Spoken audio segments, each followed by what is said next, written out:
فهل يا ترى هنشهد تغير في القوانين بتاعتنا تسمح لآلاف الشباب إن هي تحقق حلمها زي ما حصل في الدول التانية ولا لأ؟ أهلا وسهلا بيكم.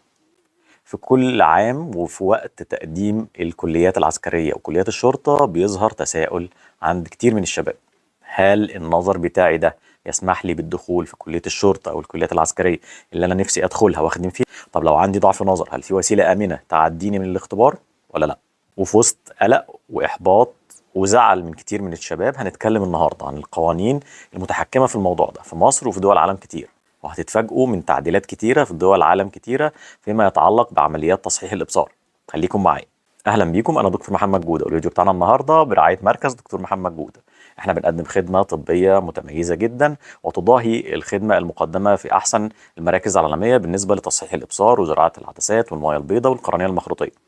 في خصومات كويسة بمناسبة نهاية العام على عمليات تصحيح الإبصار والموية البيضاء وزراعة العدسات. تقدروا تحصلوا عليها بالتواصل على الأرقام بتاعتنا اللي هتظهر على الشاشة دلوقتي.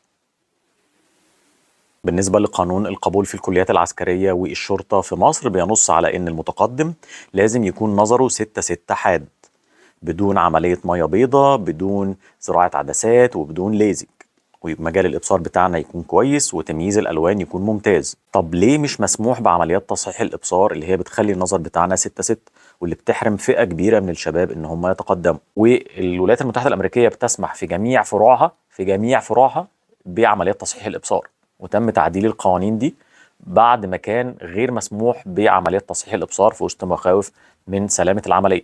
ولكن بعد دراسة وبعد تأني لو إن العمليات ومع تقدم التكنولوجيا بقت العمليات آمنة ونجح، عشان كده سمحوا في كل الفروع بتاعتها للمتقدمين إن هم ممكن يكونوا عاملين تصحيح إبصار، وطبعا بشروط معينة. فبنلاقي إن سلاح الجو الأمريكي الإير فورس بيسمح للمتقدمين إن هم يكونوا عاملين يا إما ليزك تفصيلي أو ليزك سطحي تفصيلي. البحرية والمارينز والمشاة مسموح لهم إن هم برضو يعملوا ليزك أو بي ار كي، بينما القوات الخاصة في أفضلية للبي ار كي على الليزك. وفي كل الأحوال أي حد متقدم للوظيفة لازم يحظى باختبارات شديدة ومعايير عشان يعدي من الاختبار الطبي، وأبرزه اختبار العيون. بالنسبة لجيش المملكة المتحدة إنجلترا مسموح بعمليات الليزك والليزك السطحي وعمليات السمايل. ذلك في فروع تانية زي الشرطة وحتى الإسعاف مسموح بعمليات الليزك بموافقة وشهادة من الطبيب الجراح. في أستراليا مقبول في معظم الوظائف في الجيش أو الخدمة العامة إن هم يكونوا عمليات.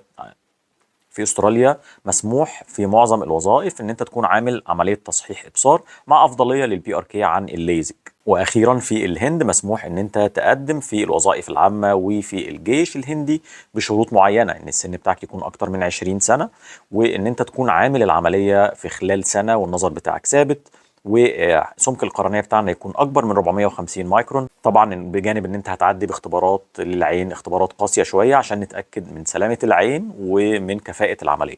لاحظنا ان في تغير في رؤيه بعض الدول لعمليات تصحيح الابصار، والتغير ده انا في رايي انا مربوط بحاجتين. الحاجه الاولانيه هو التقدم المذهل في عمليات تصحيح الابصار، التجارب والكفاءه اللي اثبتتها العمليه، مما لا يعوق المتقدم ان هو يخدم في الاسلحه او في الوظائف القتاليه او حتى الغير قتاليه.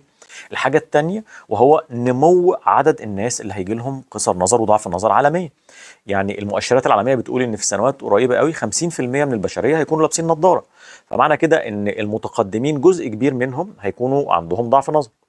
طيب احنا ليه عندنا في مصر حتى الان مش مسموح؟ والله انا ما عنديش معلومه اكيده، ولكن ممكن تكون النظره الحاليه ان احنا المتقدمين كتير قوي، يعني عدد الناس الراغبين في القبول كتيره جدا جدا. فانا يعني حتى الان ما زال عندي شريحه كبيره من الناس اللي ما عندهمش ضعف نظر وما عندهمش عمليات وما مروش باي مشاكل، اقدر ان انا اختارهم بمنتهى السهوله. ممكن بعد كده النظره دي تتغير لما عدد الناس اللي هم عندهم قصر نظر تزيد. اما دلوقتي انا مثلا عايز 10,000 فانا متقدم لي مليون، فانا بمنتهى البساطه اقدر ان انا احصل على ال 10,000 اللي انا عايزهم بمنتهى السهوله، ناس فت وناس شايفين كويس ومش عاملين عمليات، واحنا مش هنخاف بقى لا يحصل لهم كومبليكيشنز او مشاكل فيما بعد. كده كانت نهايه الفيديو بتاعنا. عرفونا والله لو انتوا دخلتوا الجيش او تعرفوا حد دخل الجيش وكان عنده ضعف نظر او عمل عمليه، او لا قدر الله لو انت اترفضت بسبب ضعف النظر او مشكله في العين، وهل انت حابب ان يحصل تغير في القوانين المنظمه لهذا الموضوع فيما بعد ولا لا؟ ما تنسوش عرض الليزك والعروض المتميزة بتاعتنا. ادعموا القناة بتاعتنا عشان احنا في أشد الحاجة لدعمكم. شكرا جزيلا ليكم. كان معاكم أخوكم محمد جودة، ولو عايزين أي استفسار أو أي حاجة ابعتوا لي في التعليقات وهرد عليكم بنفسي. مع السلامة.